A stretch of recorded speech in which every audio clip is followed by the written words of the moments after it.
Hi everyone, welcome back to my channel. Thank you so much for joining me on yet another video.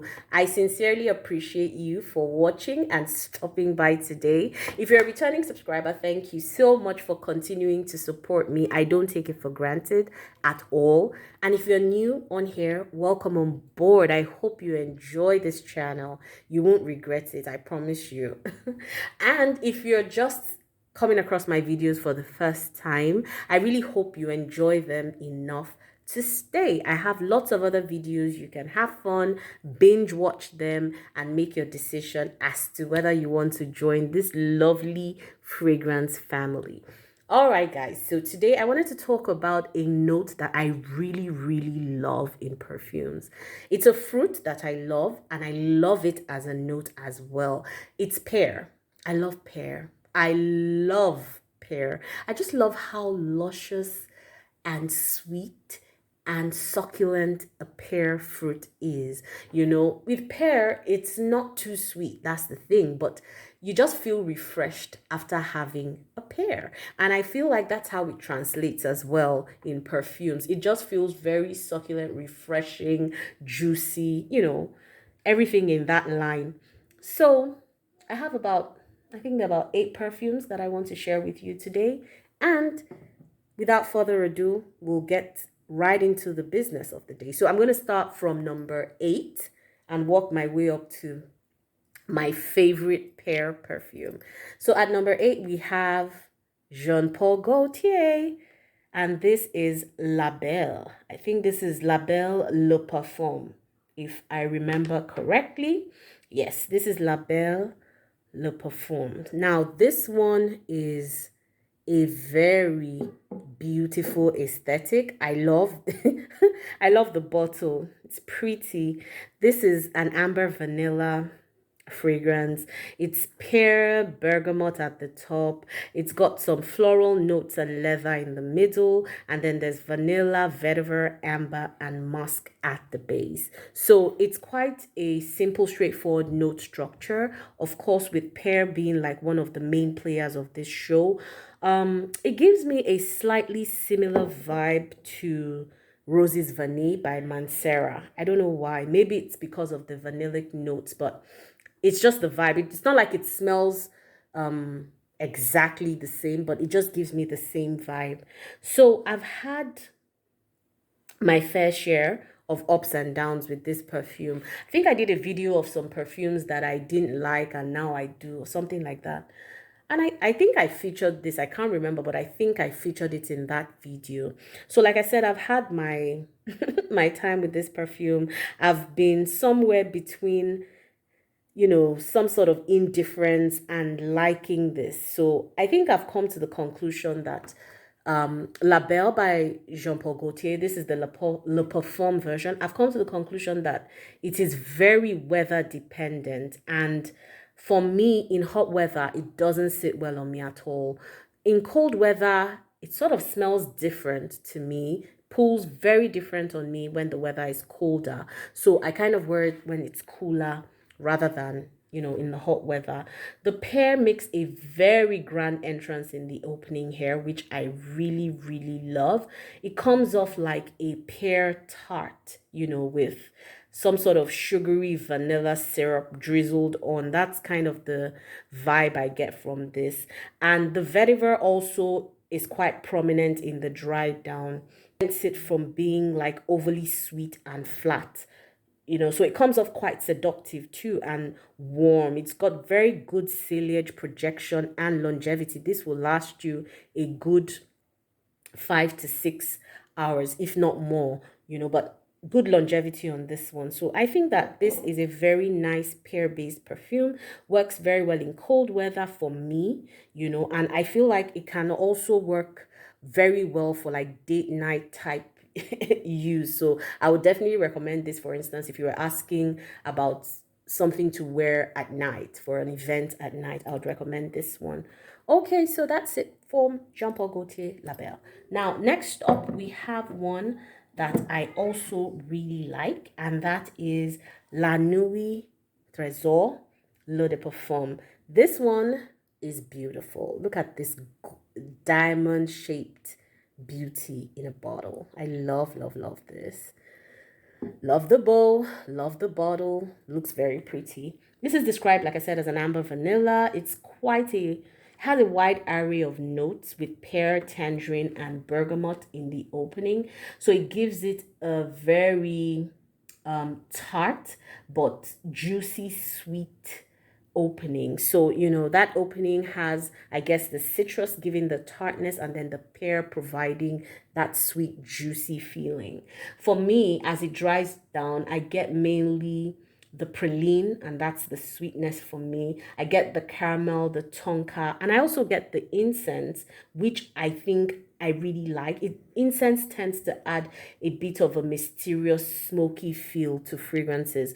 You have incense in Delina exclusive, and you have it here as well, and it just gives a very smoky, mysterious feel to a perfume. Some people have complained that there's too much going on in here, and to be honest, sometimes I'm inclined to agree, but overall I just think this is a very sweet, complex interplay of like fruity notes, floral notes, and then some anchoring notes at the base. It lasts forever on me. It's got a very good projection as well. I've definitely had a few compliments while wearing this, and if you smell this, it could be a love or a hate. That's the way I see it, depending on how you feel about the constituent notes. So to me, the way that I picture this when I wear it is little black dress, red lipstick, well laid hair, heels, and the attitude to go with it. That's what I see with this fragrance. So there you have it, my number 7. And this is La Nuit Tresor L'Eau de Parfum. Great. Now, next up at number 6. I believe that's number 6. Yeah. We have one that I honestly haven't been reaching for too often, if I'm being honest. And that is Marc Jacobs Decadence. Oh, so decadent. This is a beautiful bottle. I've always said that this is a work of art. The packaging is definitely a masterpiece to me. I find it very creative, gets me every time I look at it. Maybe that's the reason I actually haven't decluttered this yet, because I just feel like I haven't reached for it enough. This was one of the fragrances I bought early on in my fragrance journey, and for some reason I just love to look at it on my vanity. So the bottle definitely gets me every time. Now this starts with pear, blackcurrant, and I think ivy. So it also has some white florals in the middle. There's raspberry, amber, cashmere wood at the base, of course. So again, this is another very prominent pear perfume. I learned it's been discontinued now, but can still be gotten on some discount sites. So I mean, if that's your jam, you could, if it's something you want to get your nose on, I believe you can get it, testers of it on some discount website. It comes off really, really sweet in the opening, like, a fresh pear, but with a hint of greenness to it. And I think the black currant also adds some character at the opening, some tartness at the opening. Now, the middle definitely reflects the white florals, most definitely. And as this starts to dry down, like the greenness remains through the duration of the perfume, but with hints of the pear and the florals. I think the florals that are more prominent to me here, I mean, I think it's Lily of the Valley. So this is feminine, it's soft, it's sweet, but it's not sickly sweet. So I think the greenness sort of anchors it a bit. For me, this is an everyday scent. I think will work in both cold and warm weather. Seems very versatile to me. I love it. I love the smell. It's just not something I've been reaching for a lot. And, when you have a huge collection, sometimes some perfumes tend to get forgotten. So I'm not reaching for it, not because it's not nice. It's just maybe I'm more occupied with trying out other fragrances. So that's it, Marc Jacobs Decadence. If you want a green type pear, I think this would be your jam. Okay, next up we have, I think this was number 6. So at number 5, we've got one that I love, and that is YSL's Black Opium Floral Shock.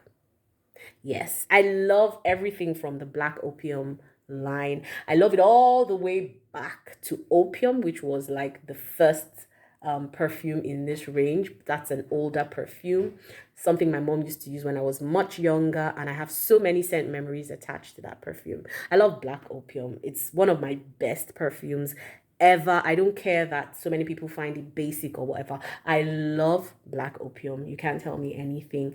Now, this flanker to Black Opium came out in 2017. Similar bottles to the original, but I think it's got more of an orange look to it. It's gourmand and coffee. That's like how I sum up Black Opium. But Floral Shock has lemon, bergamot, pear, freesia at the opening. In the middle, it has got some gardenia, orange blossom, solar floral accords. And then at the base, there's coffee, musk, and amberwood. Now, to me, Black Opium Floral Shock smells like milky iced coffee, if I were to sum up the smell. To be very honest, I don't really get the flowers per se in this one. Or maybe I miss it. I don't know. But essentially, aside from the initial burst of pear and the citrus notes, the next set of notes is that milky, creamy, somewhat lactonic coffee.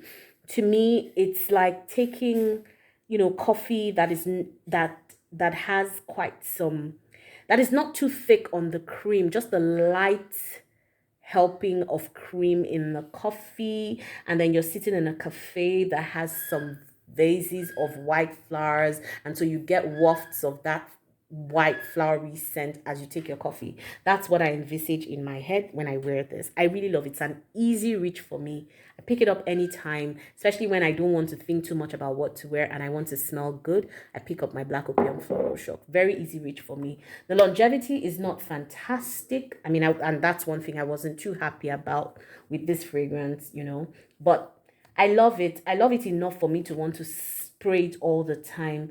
It makes me feel so comforted, so cozy. I feel like wrapping myself in a warm scarf anytime I wear this. To be honest, for this one, I don't think the pear is really the star of the show, even though it makes an appearance at the opening. But, it's a pear, it's got pear in it. And as long as we're looking at perfumes with pear, I think this definitely fits in somewhere. So I love it. It's pretty easy reach. Love, love, love. Okay, next up we have another one that I've been talking about a lot in recent times, and that is Untold by Elizabeth Arden. I've spoken about it in like 3 videos in recent times. I just can't get over this perfume, and you know what? Let me spray it just so I can get a feel of it. My goodness, I love this perfume. Oh my God. I'm so fascinated by this fragrance, to be honest. This is such a luscious pear fragrance. I can't stop raving about it. It opens very sweet, juicy, tart. It has pink pepper, bergamot, pear, cassis. So the opening is very refreshing, and it immediately activates that happy part of my brain. The middle has some jasmine and gardenia, which you start to get wafts of, I think about 10 minutes or 8 to 10 minutes into the perfume. And at the base, you then have a musky feel with patchouli and amber. It's fantastic. This perfume is pear done right. Fresh, juicy, luscious pear. My mouth is literally watering as I describe this. And that light hint of white floral, patchouli, and musk is so fragrant, so uplifting, versatile, and very good value for the price, in my opinion. I mean, it doesn't last too long, but I don't mind. This is one that I don't mind respraying as many times as I need to. I'm so miffed that it's discontinued, and to be honest, if I see it again, because I stumbled upon this one in my neighborhood fragrance store, and it was on sale, so I bought it, but I wasn't expecting that it would perform this well. So if I see it again, I'm definitely going to buy one because I totally love this fragrance. This is pear done right, and this is at number 4. So really, really love this one. Now, next up, we have another one that I just couldn't believe. This is a new one in my collection, and it is one that when I smelled it, I couldn't believe how beautiful this was. This is by invitation, rose gold, and this is by Michael Buble. Yeah, the singer Michael Buble. This is a sweet, fruity, floral, vanillic, and lactonic perfume. It's red fruit, it's pear and magnolia. There's rose, plum, and peony somewhere in the middle. There's praline, vanilla, and cinnamon at the base. So I stumbled upon this, like I said, at the drugstore. Thought to give it a try. Very much an impulse purchase because, to be honest, I had no reason or purpose to buying this. I just stumbled upon it. It wasn't too expensive and I bought it. I don't know if that happens to you where sometimes you just pick up perfumes and you want to see how they turn out. Well, turns out this was not bad at all. Definitely a black opium dupe, in my opinion. The only thing missing from this, I think, is the coffee, but everything else makes it smell exactly like black opium. Honestly, I could barely tell the two fragrances apart. If you're looking for a more affordable dupe for black opium, I suggest you get your nose on this if it's available in your area. It's hands down a very close substitute to black opium by YSL. The pear, the vanillic floral essence dominates this scent, and you definitely pick up the sweetness of the praline at the base. It's definitely one to check out for. Not too pricey. I believe this is a 100 ml bottle and it retails somewhere between $25 to $30, at least in my area. So that's it. Rose Gold by Invitation, Michael Bublé. Okay, I think that's number 3. At number 2, we have one that I love too, and that is L'Interdit by Givenchy. This is an amber floral. Starts with pear and bergamot. It has tuberose, orange blossom, jasmine. There's patchouli, vanilla, ambroxan, vetiver. Now, I was curious about ambroxan as a note. I keep seeing it. I didn't really know what it was, thought to research it. And what I get is that it's a strong, woody, ambery, sweet, earthy, musky odor with a delicate animal tonality and a creamy, musky impression to it. So it's synthesized from something called sclareol, which is a molecule naturally extracted from the essence of your clary sage. Oh, there you have it today. That's our science nugget for the day. Anyways, I digress. Back to L'Interdit. Now, this is one of my favorite night out fragrances. It's strong, but it's sweet and with the right balance of darkness and smokiness that adds a lot of depth and character to what would otherwise have been, in my opinion, just a linear sweet fragrance. Someone on one of the sites I was reading described it as a grown-up way to smell young, and I totally agree.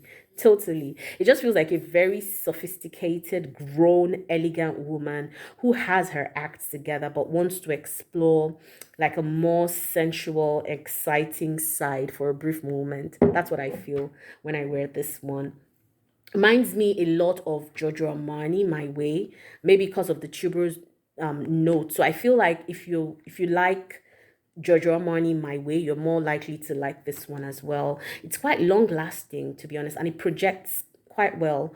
I would wear this year round, to be honest. Though I think maybe because of the sweetness and smoky feeling in the dry down, it will make it a good candidate for cold weather too. So yeah, you have it. L'Interdit by Givenchy is my number 2. Now, at number 1, drum roll, we have my most gorgeous, gorgeous, gorgeous pear perfume. Look at this bottle. Minimalist beauty. I love, love, love. Love the rose gold. Love this bottle. This is my number 1 pear fragrance yet. This is the one and the only Irresistible by Givenchy. So it's funny how the top 2 pear perfumes are from the house of Givenchy. That's really interesting. I really adore this beauty of a fragrance. And what fascinates me the most is that you really don't see this fragrance coming, guys. It comes off at first sniff and sight as a very understated, simple and safe fragrance, if you get what I mean. It just looks so simple, something that you just pull off the counter, wear it if you don't want to think too much about what you want to wear on that day. And that's really what it is. It's an easy reach. But this perfume is a masterpiece, in my opinion. Whew, it's so intoxicating to me. Oh my God. It starts off with pear and Brett, and then at the middle there's rose and some powdery iris. And for me, the rose is the main character of this show, and at the base you have cedar and musk to smooth out any rough edges.